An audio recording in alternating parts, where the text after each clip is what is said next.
Başım üstə məğrur məğrur dalğalanan, bayrağına canım qurban Azərbaycan. Ruhuma can, cismim üçün vətən olan, torpağına canım qurban Azərbaycan. Torpağına canım qurban Azərbaycan. Başım üstə məğrur məğrur dalğalanan, bayrağına canım qurban Azərbaycan.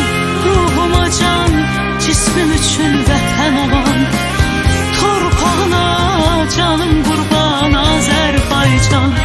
Ruhuma can, cismim üçün vətən olan, torpağına canım qurban Azərbaycan. Ey anam, vətənim, ey doğma Qarabağ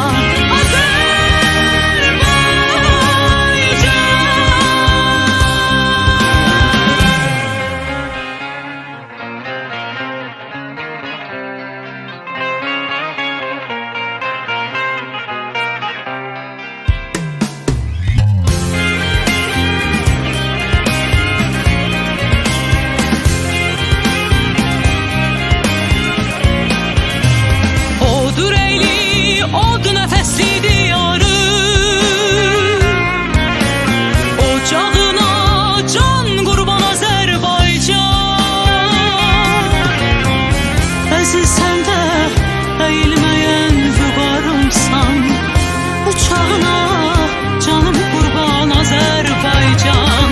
Savaşlardan alnı açıq çıxan zaman, tarixlərə bağışladın neçə qurban.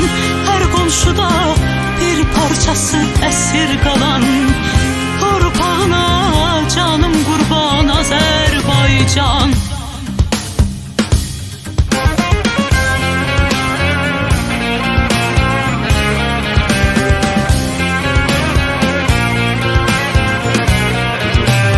Hər uğurun gələcəyə bir yol açır, hər dost elə xoş niyyətin işıq saçır.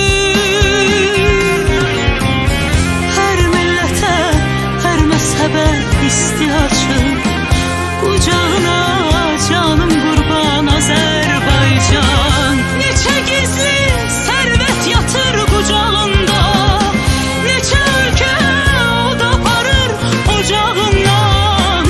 Azadlığın al rəmzi var bayrağında, bayrağına canım qurban Azərbaycan. Başım üstə məğrur məğrur dalğalanan, bayrağına canım qurban Azərbaycan. Ruhuma can, cismim üçün vətən olan, torpağına canım qurban Azərbaycan. Torpağına canım qurban Azərbaycan. Başım